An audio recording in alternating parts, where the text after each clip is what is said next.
Good afternoon, everyone. Thank you for joining us. I'm Staff Sergeant Mary Lou Schwint from Uniform Recruitment of the OPP, and I'm really excited to be here with everyone today. If you're joining us live or if you're joining us after the fact, thank you. I know it's March break, so it's a busy week for a lot of people out there. It's kind of a confusing week, I find, between the time change. I'm out of routine. March break, we're out of routine. And then when you look outside, you think it's spring or summer out there. You're not really even sure what month it is with this beautiful weather we're having. But thank you for joining us. We're hoping to have some really good discussions today. Obviously, it's March, and with March comes International Women's Day, which we celebrated last week. But we're actually trying to take it a step further, making Celebration March month, why not, for women. And it's also this year's 50 years of women in policing. So putting a lot of focus on the women that do this job. And I'm privileged today to have two guests joining me. I'm going to give them each a few minutes to kind of tell us about their background, who they are, what position they're doing right now. But I think what we'll do is we'll start with Chief Superintendent Stephanie Patterson. If you'd like to go first, Chief, and kind of give us a little bit about yourself, introduce yourself. Thank you. Good afternoon, everyone. I'm Stephanie Patterson, and I am the Chief Superintendent in East Region, which encompasses the area from Petawawa south to Trenton and everything east along the Quebec and American border. So it's a big area with 16 detachments, and I have an excellent team. It's a real honor and privilege to have this position. I'm the first chief superintendent who's a woman in Eastern Region, so it's a real cool and unique place to be, especially this year when we're celebrating 50 years of women in uniform in the OPP.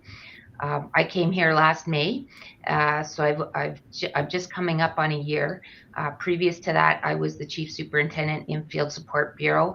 And for those of you who don't know what that is all the coolest, funnest stuff in the OPP with aviation and canine and the list goes on and on, the tactical folks and all the good work that gets done there. So that was also an incredible experience. I'm in my 30th year. I started in Long Sault, which is now part of the Stormont, Dundas, and Glengarry Detachment in 1995, and I don't know where the time has gone. It's been an incredible, amazing career that I am so grateful for. Actually, these AMAs are so interesting to find out facts about that. I didn't know you're the first female in that position. That's incredible. A lot of fun doing these. So thank you for that introduction. We are going to be coming back to you to kind of delve a little bit more into your career, I think, as we go along here. But for now, I'm going to turn it over to Acting Sergeant Brittany. I don't even know how to say your last name properly. I'm going to let you do that so I don't butcher it.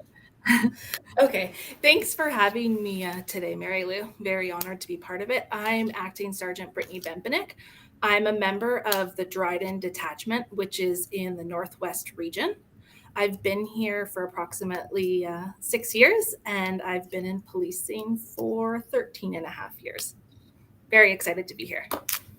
Fantastic. And Brittany, someone gave me a photo early this morning I thought was kind of neat. I'm gonna have it posted here in a second. You can maybe explain the background to this photo that appeared on social media yesterday. There it is there. Yeah, so at the Dryden Detachment, we're fortunate to work alongside the Treaty 3 Police Service. And my brother is actually a member of Treaty 3 Police Service and just recently transferred to the Eagle Lake Detachment. So it was our first time crossing paths, both in our uniform. And it's just really nice to have my brother home and to work alongside him and continue to work on those relationships that we have. That's fantastic. What a great opportunity. I know we have that throughout the OPP. I know we've had some father-sons at the same detachments. I'm sure there's been some father-daughters, mother-daughters, that sort of thing. So it really is interesting to see that dynamic in the OPP and, how we influence our youth. Chief, how did you get into policing? What was your motivating factor?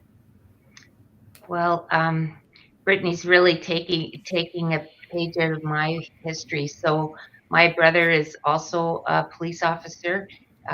He was with Waterloo originally, moved over to Kingston Police Service, and when he retired from there, he now does part-time policing at Gannon-Arco Police Service, which is a municipal service in Eastern Region. So when he was applying, it was an interesting time, and we were having a lot of discussions, and I really hadn't figured out what I was going to do. I graduated from university, and I'd had a few different jobs, and I was doing a lot of office work, and I thought maybe policing would be of interest to me. And so I was living with a couple of girls, and one of my girlfriends came home from work with some applications to the OPP. Her employer's a relative of her employer came in with some applications and said, the OPP is hiring women. If you know anybody who'd be interested, you should, consider applying. So we both applied, and she retired a couple months ago from the job, and I'm a year behind her. I didn't quite have the clean driving record that she did, so slowed me down. But anyway, it's been very fun to have my brother in policing as well. We've got lots of great things to share, and I think it's brought us closer over the years. And I've never looked back. Really, it's been an incredible career. I started out thinking maybe teaching. I have a degree in English literature, which surprisingly has been super helpful, right from writing Crown briefs in the beginning of my career, right up now to all the many documents that I have to commend people for the outstanding work they do, which is a great privilege, but also to create action plans and set the strategic course for our region. So, though not thinking about it in high school, but it all kind of came together. You touched on a couple of things I want to actually grab onto there. The first one was you mentioned your brother started with Waterloo Region, I think, and he patched over to the OPP. So the experienced officer process is something that we do have as part of the hiring stream. And there is a question in the chat about that. We've got Marty asking about whether he needs to get his high school equivalency done. Being a permanent resident. So in this case, no, your OPC basic constable certificate, which you already have, that will supersede all that, as well as this individual has their equivalency for their university degree. So no, you would not have to, Marty. You can go ahead and apply without that document. So that's good news for you. And then you touched on something else there about your background, how you weren't really sure you went to school, you were thinking about teaching. I think there's a lot of people out there who have that misconception about the education part of our process, that we're looking for someone, say, with the Police Foundations program or the Criminal Justice program. And those are great programs. Absolutely is a great foundation for getting into this career. But really, when you look at the career, and I think you can both attest to the different paths your career has already taken you and the different experiences, there's a lot of skills out there in any sort of employment people are doing that you can transfer over to a policing career. So if you're out there and you're thinking about, hey, I'm looking for a career change, I don't have a background in policing or security, that's okay. I can tell you my background. I went to university. I had no idea what I wanted to do. I just knew I knew I had to get a university degree in order for my parents to, be happy with me at that point. So I went and did that. But right out of university, I actually sold cars. I went into the automotive sales, and then I did about 10 years in the automotive industry. And I think a lot of people think, okay, well, what does that bring to policing? But there's a lot of customer service, sales, and negotiation when it comes to car sales. And you learn to deal with people. You learn to deal with people when they're upset or, things aren't going their way, and you're learning how to sell something to someone. And I know with policing, when you're interacting with the public, there's difficult situations, difficult conversations to have, and being able to navigate those conversations. I think for me, that background between waitressing, which I loved waitressing, but also that customer service and sales background, it really benefited me when it came to the career and dealing with the public. So I think it's really important for people to hear that just because you maybe didn't grow up wanting to be a police officer and gearing your education and your previous employment to that, you can bring a lot of skills and knowledge from those jobs and that education that's going to help you in this career. Brittany, what about yourself? What was your motivation or what was your background before policing? Yeah, so my grandfather was actually retired from the OPP as a corporal at the Dryden Detachment. So we always kind of had that buzz growing up about the OPP and policing. In high school, I was fortunate enough to be a Marine student at the Dryden Detachment, which now equivalates to our Youth and Policing initiative. So I was kind of in that role, was able to see the different jobs that officers did. And I was really drawn to the fact that they were so involved in their community. I went away to university where I played hockey for 4 years in the States. Didn't really know what I wanted to do. Took a criminal justice degree, came back to Canada, and was fortunate enough to be connected with a female who was actually a sergeant with the OPP. And just in speaking with her and recognizing that it's okay to be a female and want a family, but also have that policing as a career, and it can all work out together, because I think that was one of my fears. So definitely I put it back to my Marine student time and just seeing the interaction that officers had in the community and the difference that they can make. And it probably does sound cliche because we do hear that often, but definitely that's why I decided to try to join. That's fantastic. And I'm going to come back to one of your points you made about wanting a family in the career. But I'm just going to hop onto this chat for a second and answer a couple questions here. As far as the reference letters, someone's asking about how current they need to be and they're about a year old. I would encourage you to try to have reference letters that are updated within this past year. So in your case, I see that your references are agreeable to be contacted again. If they could just maybe rewrite the letter, just update it, update a date, update some of that information. That will make them a bit more current. I'd encourage you to do that. And then the other question that I've got here, just lost it here. Oh, this is for both of you actually. What is the most memorable experience each of you have had in your career? So, Chief, if you look back at your career, what would you, if you can, it's hard to, I think, I find myself, it's hard to put it down to one, but if you have something that stands out or a couple positions or something that you think kind of stand out to you. Well, I have so many. It's hard to explain, but I'll share with you my experience of being a provincial liaison team member. I was one of the first ones in the province, and we were deployed to Caledonia in 2006, and it was a really heated time in the community with a very dynamic protest that was going on there. And I had been a crisis negotiator, which had sort of got me into doing PLT. I was approached to be one of the people to try this out. So we were doing it for the first time, applying the framework for at the time they called it Aboriginal critical incidents, and applying it in this community. And we had to go out and make relationships with people very quickly in a very intense time. And I really saw some wonderful humanity, even though it was very fragile and there was a lot of sometimes violence and hatred. I saw people coming together and supporting each other, and really working hard to find common ground and peace. And I learned so much during that year. I think it really set me up to be a better police officer, but also a better parent and a better community member.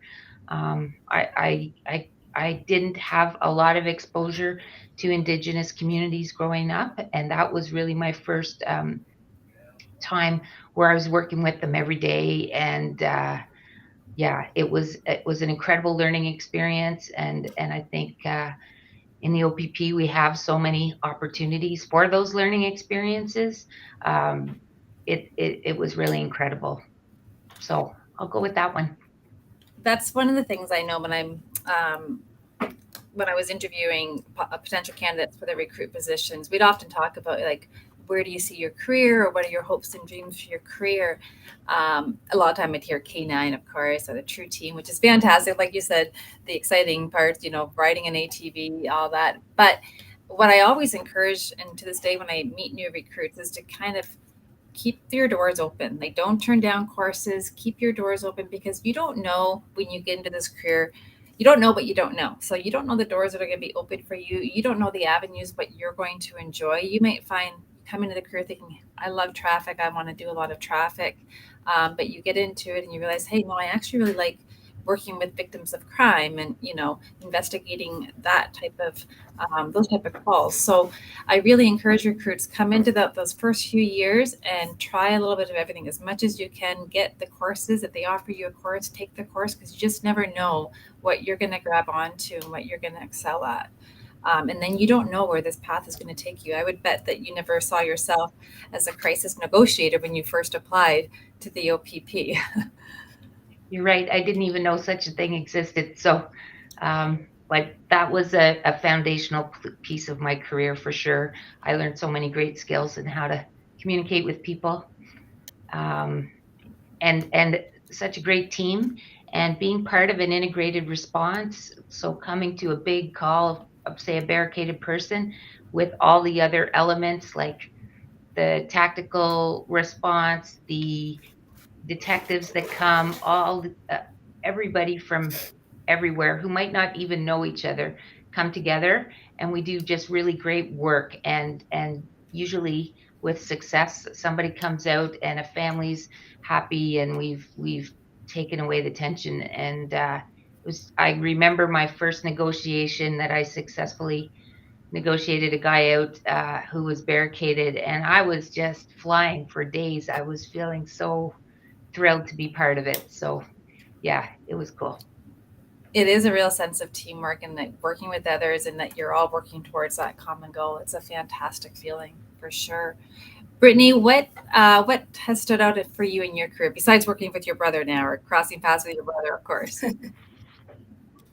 There's a lot of memorable moments, especially being part of the different teams and shifts that I've been part of.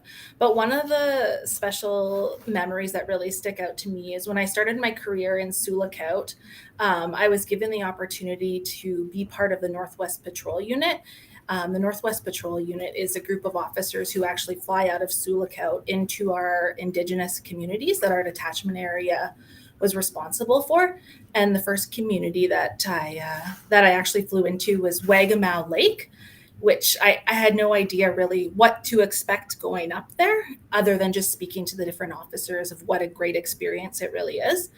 Um, I dove all in and tried to be involved with the community the best that I possibly could, and build relationships with individuals of that community. And when I moved from Wagamau to Big Trout Lake as part of the patrol unit still, they actually had a beautiful luncheon for me to say farewell from the community. And it wasn't until then that I recognized how important relationships are in policing. And I think that's something that I always take moving forward in my career, just how important it is to take the time and chat to different people that we interact with. And we don't know people's story or agency's story. But a lot of times when you take that time to chat with people, you realize that you do have a common goal. And so that's really stuck out to me, is just my time in Wagamau Lake and the things that I learned while I was there. Thank you. Actually, you just covered off one of the questions in the chat. So thank you for that, for Brittany. Yeah, when you mentioned that we don't know how we impact, or like we have such an impact, that's something else I hear also when I interview people for regular recruit positions is, you ask them what's motivating them. And so many times it's that officer visit in the school when they were in grade 4 or 5, whether it was part of the DARE program or whatever that impact that officer had then. So we also, hear about when they were struggling and a police officer assisted them and became, part of their support. And it's an incredible feeling even when I hear about that in the interviews. I think, okay, that's such a good reminder about why we do this job, and how many good officers we have out there doing this job, and truly caring about having that impact. So thank you, Brittany. A couple questions here. Someone's asking about a 4-year gap of unemployment in their application. They left their job a few years ago and they're looking now. Honestly, when we look at your application, I'd encourage you to go OPP Careers online.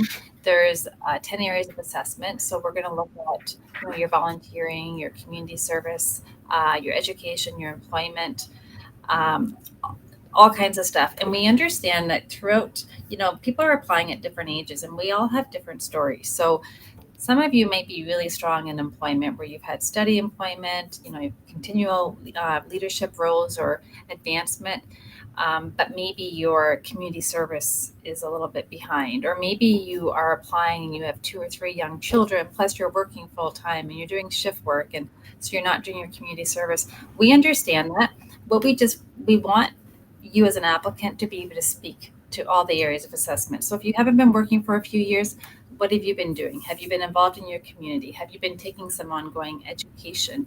Maybe you've been supporting a parent that's ill or something. Everybody has a different story. Just be prepared to speak to that. We're looking for applicants, obviously, that have a history of good employment and have the ability to learn. So if you've left employment for some negative reasons, obviously you're going to be wanting to be able to speak to that and explain that to us because it will come up during the process. Another question, I'll throw it out there. What advice would you give a woman in her early 40s starting over and taking a step towards a lifelong dream of policing? Chief, what would your advice be to this individual? Well, I think it's it's wonderful and courageous. And, I would say follow your heart and follow your dream. It's very important that you're physically fit to do the demands of being a frontline member, especially earlier in your career. It's a demanding job with shift work, but also, you need to be able to handle yourself in situations and be able to feel good coming back to work the next day. So your health is probably one of your primary factors. And I would say reach out to people. If you don't know somebody, reach out to a local detachment, or if you're close by a municipal service, and find someone who can maybe help you along with some mentorship and explain everything to you. I think also that we have great tools on our site, but just to have sort of a touch point to be able to bounce some ideas off of and get through the application process. And just really follow your heart. If you're committed to serving and making a difference in your community, it's a wonderful, wonderful way to do it. Great, thank you. Brittany, if you were talking to this individual about OPC, what advice would you give them to prepare them for OPC? Ontario Police College, for those of you that are watching. Yeah, it's been a few years since I've been there, but I would say definitely prepare yourself physically, as the chief mentioned, because I think that's a big part of being at OPC. And I think ensuring that you're ready to take some time, be prepared to study and put forth your best effort at OPC. Because that's really, I think, where you start to see what different paths in your policing career you may be interested in, and as well as take time while you're at OPC to make those connections with officers from different police services, because I think that's such an important part of our job is the networking piece. Excellent. Yep. I completely agree with everything you said there. You both touched on the fitness component and being ready for that. For those of you that are watching, you probably already know that in order to be successful in the process, you have to be able to reach level 7 of the shuttle run. And you're also at police college, you're tested on the entire prep. So that's that obstacle course. Throughout the process as well with the OPP, you may be tested on your PIN, which is another health and fitness assessment. And a pass on that is 75%. But the thing that you really want to concentrate going on into this process before you apply is to ensure that you can hit level 7 on the shuttle run. Links and information on that can be found on the OPP Careers website. But the thing that I also like to touch on with people that are applying, and I have really good discussions with the experienced officers as well on this, is, it's one thing to come into the job physically fit, and your cardio is nice and high, and during the training, there's a lot of attention given to the physical fitness. So you are working out several days a week, you're eating right, you're getting sleep, maybe not as much as you'd like some nights, but you are getting some sleep. But then you go into your career, and you start your career, and you start these shift works, and you start the stress of the job, and I think sometimes we lose sight of how important it is for us to continue those good habits that you've started prior to the career. So it's not only just the physical fitness that we want you to be looking at coming into this. We also want you to look at the mental and emotional wellness. So we speak to we speak to candidates through the process as well. Like, what do you do for stress management? Do you have support set up? And get them talking about and recognizing, sometimes they may not have recognized that, hey, this is an important component of being successful in this career. You're going to have some bad days, you're going to have some tough shifts, you're going to see some unfortunate situations, and you're going to be exposed to a lot. So how are you going to deal with that? So we're having those conversations at the front end more. I love hearing about the different stress management techniques that people are using, whether it's meditation, whether it's going for walks with their dogs, whatever it might be, but just recognizing, hey, this is important in order for my own health to continue to do that. So hopefully, if you're coming into the career with that physical fitness at a high level, but also with that mental and emotional wellness checked off, and the attention placed on it that needs to be, hopefully that's going to sustain you through your career, so you can have that happy retirement that we're all striving for. um, Chief, any thoughts on that part of the process, or that part of the job with the emotional and mental wellness?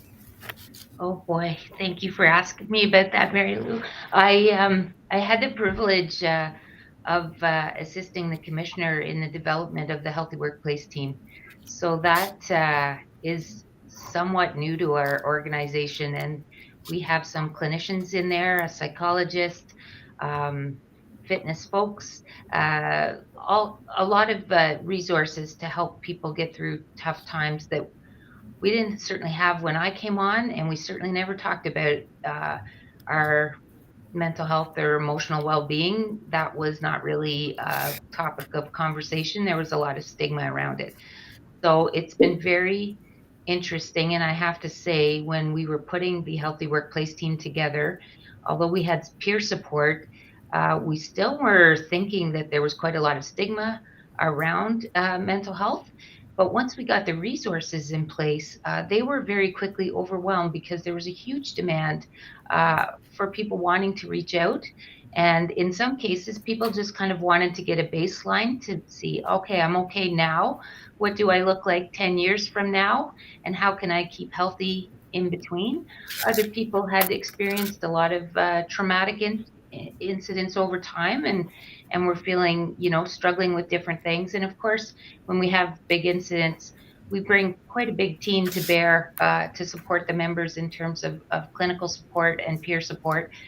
So we are doing so much better at that than they were over the history of my career. But yeah, it is critical to be resilient, to be mindful if something's off, to have a good support network of people who you can talk to.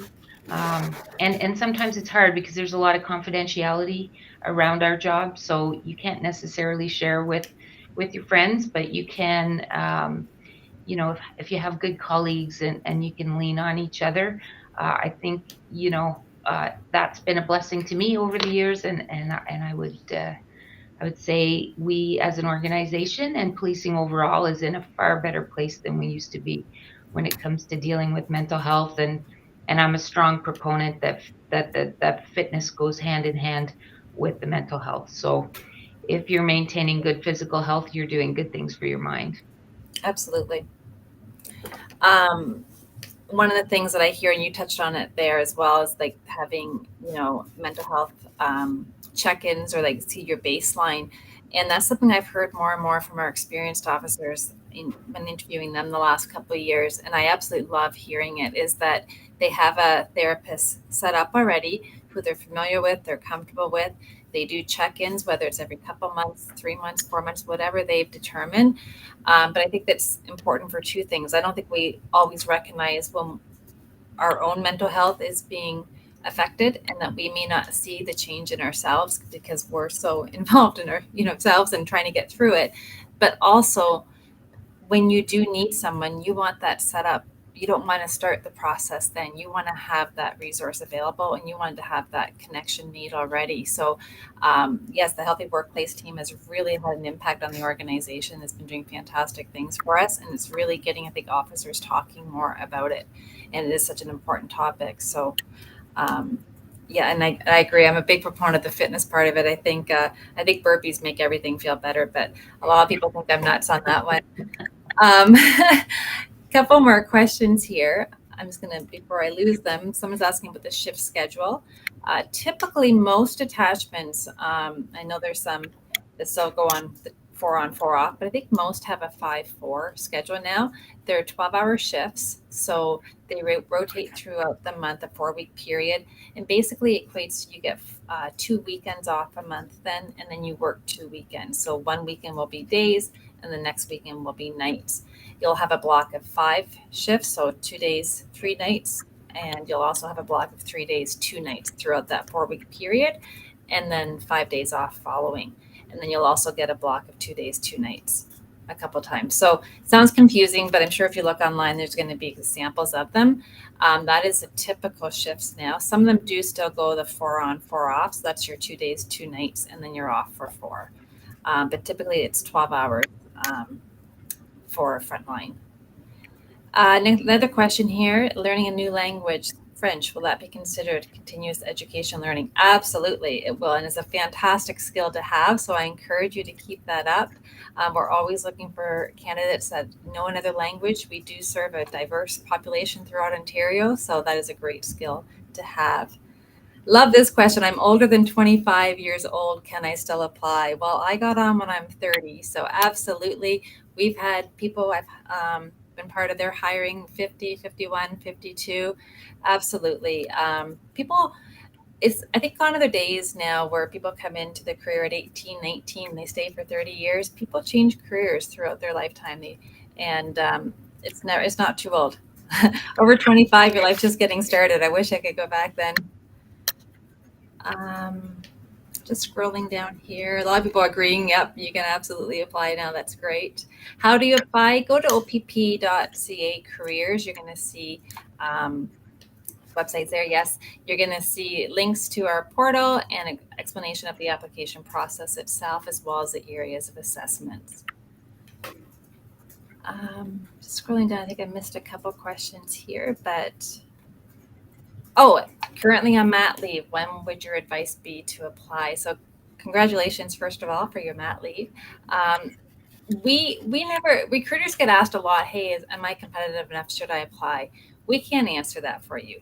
You've really got to kind of do that self-assessment. Look at those 10 areas of that you know that we're going to look at during your application process, and determine, are you at your competitive best, and do you feel comfortable applying? I'm sure that your sleep is being impeded, and the fitness part of it is going to be front end. You have to be able to pass that level 7. Once, if you're there and you feel that, hey, you can handle this now, and you've got the areas of assessment covered, then it's up to you to apply when you feel comfortable. That leads me to another topic I wanted to quickly cover, though, is OPC. And sometimes I think we get a lot of questions about going to OPC, and the one question here it mentioned, having a career, wanting a career while having a family. And I think that one is something that comes up a lot. I know I have a daughter. I'm not sure if the two of you have children, but balancing the demands of both, and how do you do that? Any advice on that, either one of you? I think for me, the biggest part of that is ensuring that my family understands the job that I do, and it's always falling back on that support network that I do have, and them understanding that, sometimes I may be kept at work till 8 a.m., but I always have a backup plan in place. And it's really saying thank you to my family and support network for helping me through this. Because without them, it would be extremely difficult. As everyone's aware, daycares aren't usually a 6 a.m. to 6 p.m. And I think it's my children understanding that sometimes there are emergencies that happen or calls for service that I may need to attend. And even though I'm not with them at the activity that they might have that evening, wishing I was there, there are people who love them that are there with them, supporting me and them. It's so true. It takes a village, right? And we, not only do we rely on our colleagues in this job, and we rely on people we meet through our career, but it's our family and our friends. It's sometimes our neighbors, right? And it's coming together. It's that community coming together to help you. And I know I've been fortunate. I couldn't have done this career without my parents, for sure. My brothers, how many people have stepped up to help me when you get called out at 12:30 or 1 o'clock in the morning because you've got to attend a scene and you've got to drop your baby off at your neighbors or whatever. But having those support systems in place, it's really incredibly valuable. And I think you also touched on, Brittany, like your family needs to understand your career and be supportive of it. And I think for them to take pride in what you do is so important, right? Understanding that, you can't be there right now, but you're out there helping other people that need help at that moment. And that, I think, helps to relieve that stress for both sides. Keith, any thoughts on that? Oh, you both articulated it very well. I know I've got a little more time on than you do, and it was the same back then. So having a really supportive partner and family members who could pick up and drop off and you name it, it's that really was so helpful, and I'm extremely grateful. My children are grown now, and they turned out just fine. So I feel like I'm grateful that I did have that support. And I mean, you do have to plan, but they even today are very understanding of the expectations. That I have. I'm still not home very much, but they know that that's what I do, and they get it. My favorite moment when my daughter was younger, she was about a year and a half or 2 years old, and I ended up having to stay basically overnight at a call, and got called out to something. I couldn't make it home, and thankfully my brother was the one that stepped in that time and got my daughter from daycare. And he's just fantastic. I remember him messaging me saying, "Don't worry, we've got it handled. Everything's good." And I got home the next morning. It was about 6:30 in the morning, and she was just waking up. And of course, I'm so excited to go in and see her. And she's still in yesterday's clothes, and no pajamas on her, nothing, right? But happy as could be. I said to my brother, "Yep, you nailed it. Could take what I can get." But yeah, family stepping up is a big part. Family and friends helping out. I'm just looking, another question here. I applied, I'm able to hit level 7. Excellent. 12 years of professional experience, but application got denied. So we don't ever give out specific reasons as to why your application was declined at any stage. There could be a variety of reasons. We really put it back on you as the candidate to kind of self-assess, and I also say, like, maybe you need to sit down with a friend, someone that knows you quite well, and go through those areas of assessment with them and see what kind of feedback they can give you, to see maybe they can figure out with you what you might need to concentrate on. We do have a 1-year deferral period. So if your application's closed out at any time, you need to wait that 1 year before you can reapply. And that gives you time to kind of look at those competencies or look at those areas of assessment and determine, hey, what do I want to work on, so you can come back stronger the next year. Just scrolling down here again. Someone's asking about science and research background and working in a trade. Does that fit in? Absolutely. Like we touched on earlier, any of your skills and your experiences from those jobs, I always, look back like a financial advisor or something. You're going to be so good with numbers. I'm going to be handing you fraud investigations, because that's going to hopefully transfer over, that sort of thing. So any sort of research background, I immediately go into my thought of, okay, detective work, when you've got to really dive into stuff and research that stuff. If you're good with technology, you're going to be in high demand like you are in any industry, because the job is constantly changing, and we need to stay, up to speed with what our youth are doing online, especially nowadays. Did you, either one of you, have mentors in your career or before you started, somebody that really made an impact on you? How about you, Brittany? Has anyone ever, did you look back at your career when you got into, did you have a mentor coming into it? I did. Like I said, in my little bit of a gap between finishing up university and starting or being accepted by the OP, I was fortunate enough to spend a few months nannying for a family, and it was Sergeant Kelly Hall. And I am amazed by all the things that she could do. She wore 5 different hats. She worked shift work. She made sure her children were cared for, dinner was on the table, but she was so encouraging to me, and I think she continues to be so encouraging to so many female police officers, that she was just a very, very influential in my career. And I just look at the things she's done, and I hope that I can kind of follow in her footsteps and do some of the great things she's done, while still being a great mom at home, of course, and being involved in my community. It's fantastic. And with the invention of the air fryer, that whole dinner part's getting even easier for all of us to balance, I think, at home. How about yourself, Chief? Absolutely. I've been so privileged to have many mentors over the years. I just, in fact, was talking to one. He's retired from the OPP now, but has come back to do some contract work. And he wasn't my coach, but he kind of took on the role of coach when I was a young constable, and he had about 7 years more time on than I did, and he was really understanding, and really kind of had a way of lifting people up, not just me, but everybody on our shift. And we stayed friends for many years, and I've taken a lot of lessons from him about humanity and kindness. And one thing I always really feel grateful for is his respect for women. His wife was working and had a busy job too, and it wasn't always the case when I was a young constable that we were seen as equal in the workplace, yet he did, and he certainly championed it for the two of us who worked in the detachment. So it was very, very meaningful, and he was very supportive, and remains a good friend to this day. That's fantastic. I absolutely love that. There's so many parts that I love, the humanity and the kindness part, and yeah, that's just fantastic. We've got a couple more questions here.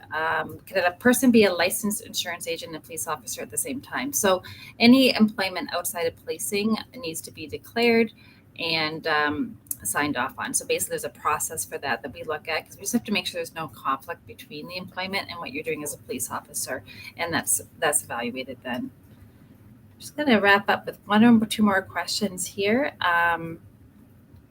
Someone's mentioning that they're 40 and they feel they missed the boat. Absolutely not. I can't be clear enough on that. Do not let age deter you from this job. You're going to bring a lot of life experience and your own set of skills, and have your own impact. So absolutely don't let that deter you.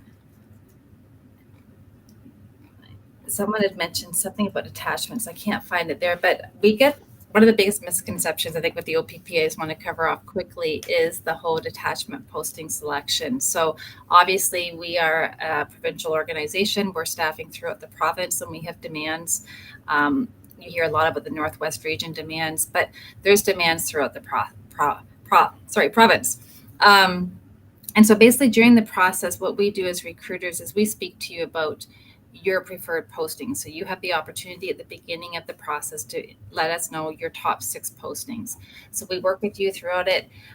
We want to understand why, and then we do our best to place you. The majority of our candidates are getting one of their top 6 postings. The background investigator assigned to your file, they will discuss it further with you.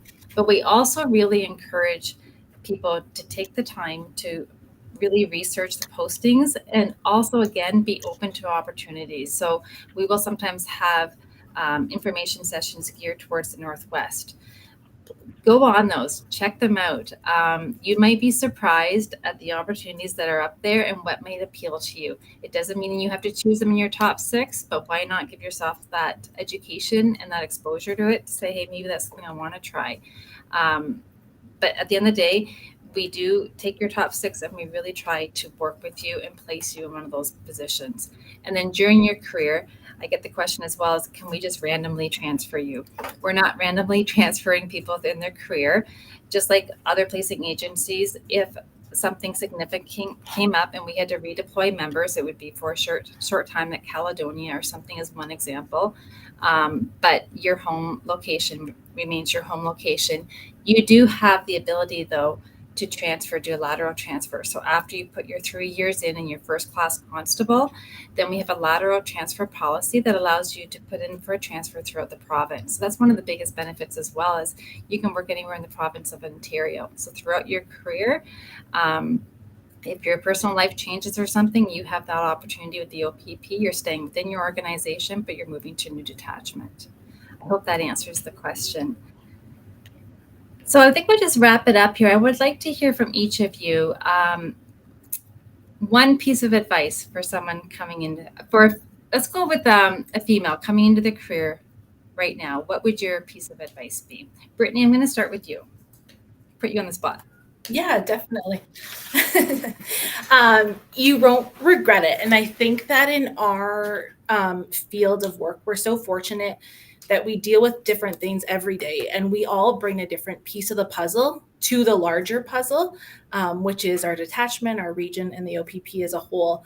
So I know that some of the skills that I bring might be different than the partner that I'm working with. But when we're both paired up together, we can do so much good for the community that we serve. So I would just say, don't regret it and be yourself. That's the most important thing, because being your authentic self lets your passion really shine and allows you to help people that may need some assistance. Thank you, Brittany. Chief? Well, that's really great and tough to follow. I would say come with an open mind to the OPP. There's so much to discover and explore, and as Brittany said, come being your authentic self. You will find a place that you feel very fulfilled. But being open to your colleagues and their differences, being open to the community members and their differences. Everybody's got a story, and it's many of the people that we deal with aren't in the situations that they're calling us up for a good time. They usually call us because it's the worst day of their life. But there's a lot going on behind the scenes that we don't know. So keeping an open mind, an open heart for these people, I think you will find that ultimately you'll make a meaningful difference and feel the reward for doing that. Excellent. I completely agree. I think whether it's with our personal lives, whether it's our communities, or with our organization, our colleagues, really, if everyone could just start focusing on building each other up, meeting people where they're at, but understanding that they have a story too, and try to build them up from that and encourage them, makes such a difference and makes such an impact. So I wanted to say thank you to both of you for joining me today, for joining us on this AMA. I know from the comments and the listeners that they appreciate it as well. If we've missed any questions here, I apologize, but please reach out to Uniform Recruitment at opp.ca, and a recruiter will be monitoring that mailbox as well and getting back to you as soon as possible, or go to our opp.ca careers website. And we are hiring. We are hiring people over 40, absolutely. And we are celebrating 50 years of women policing. So thank you again for joining us, and I hope everybody has a fantastic week.